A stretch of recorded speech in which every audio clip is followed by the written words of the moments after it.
Hey, you guys, this is King Tony. You already know.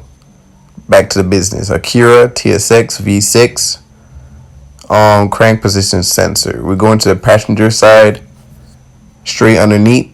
That's the best view. I would say jack up your car. Make sure the negative is off the battery. We're going underneath. It's right between the engine and the transmission, right next to the muffler, right above the CV axle. A green dot right there.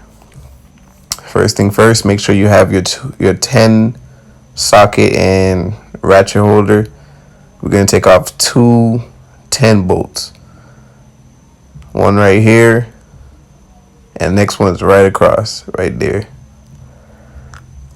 This is the cover right now for the crank position sensor. When you take that off, there's actually one more 10 bolt right between there. Make sure you have your oil pan ready because it's going to drip some oil just a little bit. Take it out. When you guys take it out, put in a new one, put back on the cover, put the negative on, put everything back out